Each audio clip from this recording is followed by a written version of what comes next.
Oh, we're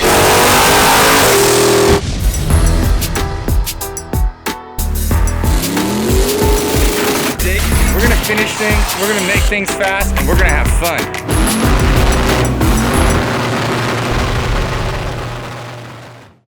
Good morning, garage. All right, guys, we had some problems, as you guys may know. We blew the rear end because I'm pretty hard on the backside. Oh, broke the rear end? No, the whole mini spool. Look. Actually not. It was a defective part. We had it changed out. Love those guys at Performance 4-Wheel. Had it back to us the very next day. We got a few things left to do. We gotta tighten some bolts. We gotta put the rear end in. We've gotta get that steering wheel adapter put back, and a few nitty-gritty things. So me and Mitch are gonna jump on this, get this shit all done so that we can get ready for the dyno. So stay tuned.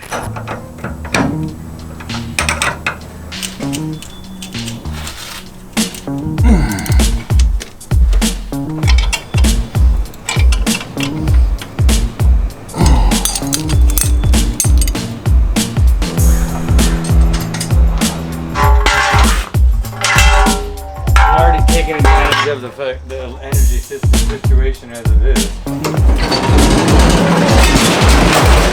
Yeah, you couldn't get that on camera. It fell off the jack stands.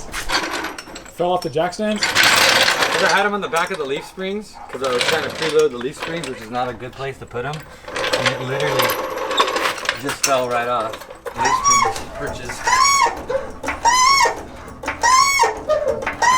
There we go. There we go. Now we're gonna do the other side. Yeah. Hitting it deep over here.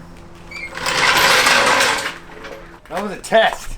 You guys really didn't realize that. That was a test to see if anything falls out.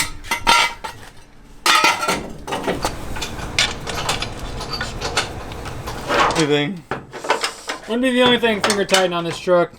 Alright, she's a lot more solid now.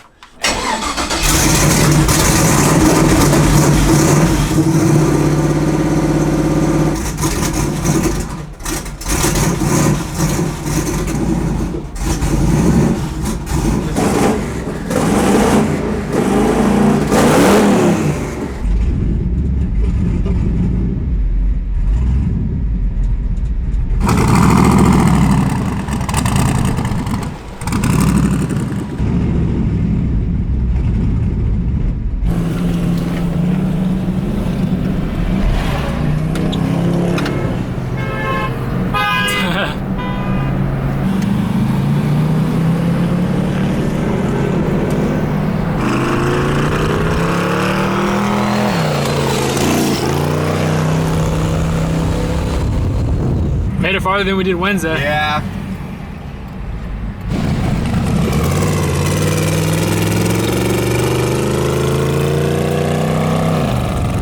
That wasn't a look of a happy man right there. No, he didn't look very happy at all. No. And I don't understand. It doesn't make any sense. Blew the tranny, or the diff last time. Motor sounded perfectly fine. Was idling fine. It literally sounds like a couple coil packs were like unplugged, like it's a trip.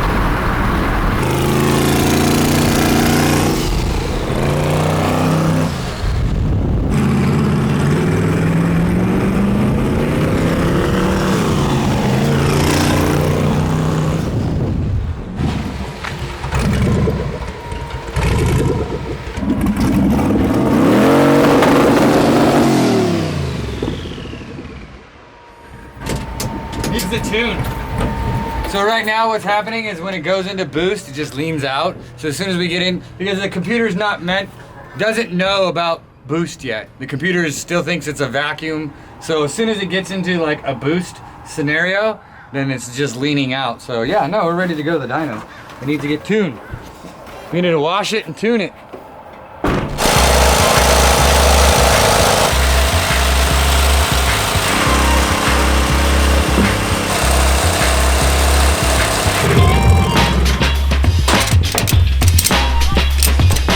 We are loaded. We are ready to go to the dyno. Hopefully tune's good and then to the track.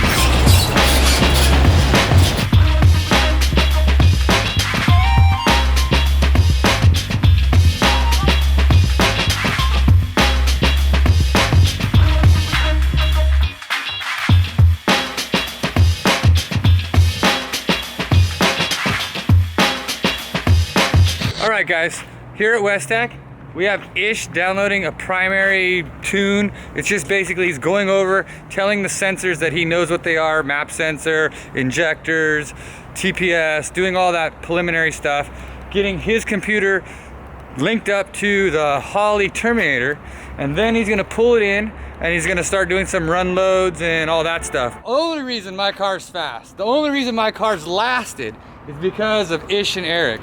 So Ish is in there right now. He's a Honda guy, but he loves his LS's. And Eric is the LS king.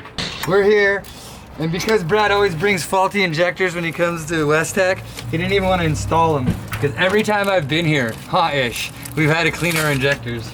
Out with these guys, and in with these new guys. Oh shit! No. I heard a squirt. This one. I don't know what, I pinched the fucking O-ring on this guy? Hold on. No. On a K? Yeah. Yeah, we're just smashing the injector seals down because we had a little injector seal leak.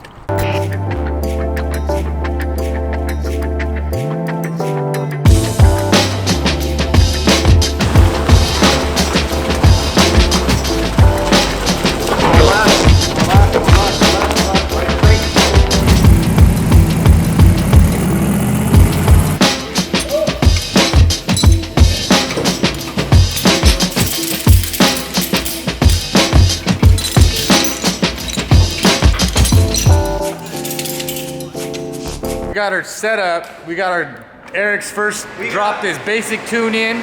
So that just means that he's got to fine tune the basic tune. We are going to send it. Hopefully we see some fire. Not in the car.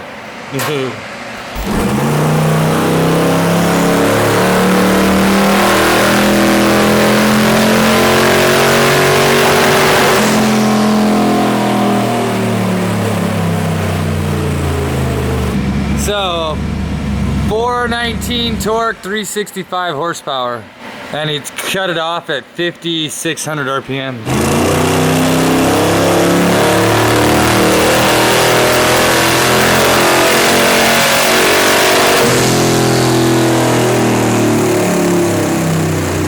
So a little over 400 foot-pounds of torque and a little over 360. We're still at 360, 400.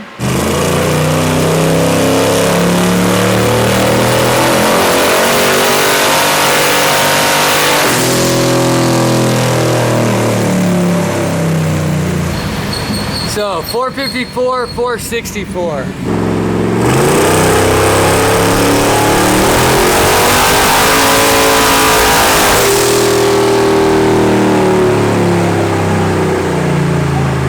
sure 500. 560, 561. 100. Do we know how much that shot was? All right, guys, so we made 460, 460. It's got a limp dick motor. We got a hole that's kind of bad. We're pushing a little water out, but we're gonna leave it at 460 because it's a safe tune. It's 10 pounds. We're gonna go ahead and throw a little nitrous in it, find out what she does, see if we can spruce her up a little bit, but we're about done for the day. We're gonna send it. We're gonna see what we can do with 460 wheel horsepower and 460 foot-pounds of torque.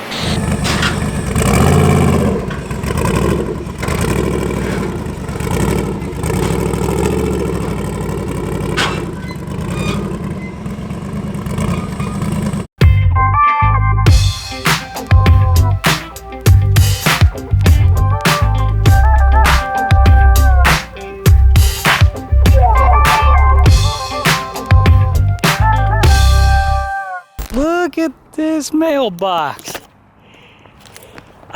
So we just got here to Brad's house. As I'm told, there might be a little problem with the Brad Weiser S10. Hey. We reviewed all the films and we can't find any misfoul play or anything. There's no determination of how this foul occurred, or occurred the foul.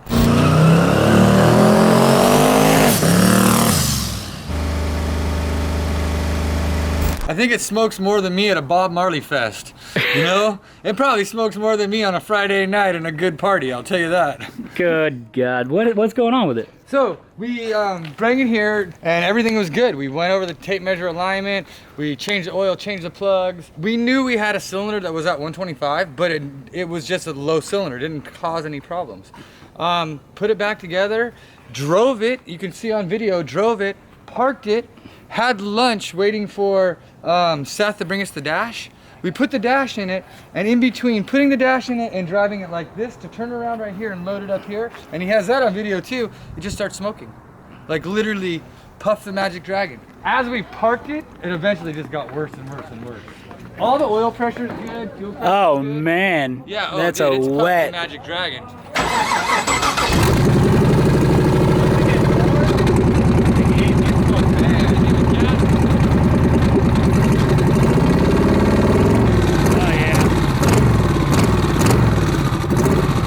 Yo, this livery's sick though. By the way, you guys, I don't drink, okay? If my choice, it would have marijuana plants all over because Brad's not a drinker. It doesn't have anything to do It with does though. Yeah, It's like- it's Bradweiser, a thing of fears. Aerodynamic. Is this my new emblem of Bad Daddy Braddy that somebody just now, Yeah. they gave me a new, Yeah, we just made you. you made me my now, Yeah. my deal. Whoa, wow. Yeah, this is my favorite. Allegedly safe engineering. That's your new company, Brad. Allegedly safe engineering? So Brad, would you think it's safe to say that building a 9-second car out of junkyard stuff for $5 grand in 10 days is not that easy? No. Well, if you're not that lucky, it isn't. So I think the moral of the story is building a 9-second car isn't exactly easy. It's not cheap, especially if you want it to actually run and you don't want it to blow up. You don't have to like cut corners or anything like that. Where is it? You know what? Check inside the house. I think that we can get something together and actually make this thing worth it.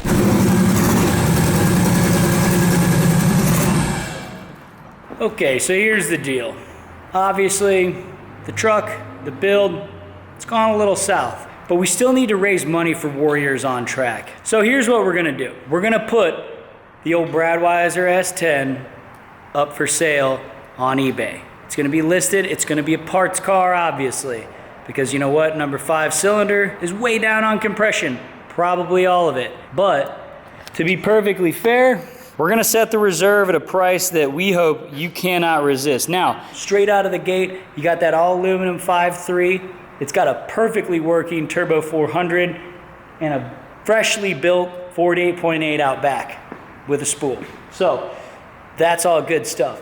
It does have a pretty much brand new Holley Terminator XEFI system, new injectors, new fuel rails, got new turbos on it, brand new spark plugs, manual brake booster, brand new set of QA1 front suspension for this entire thing, all the coilovers, tubular A-arms, all that stuff.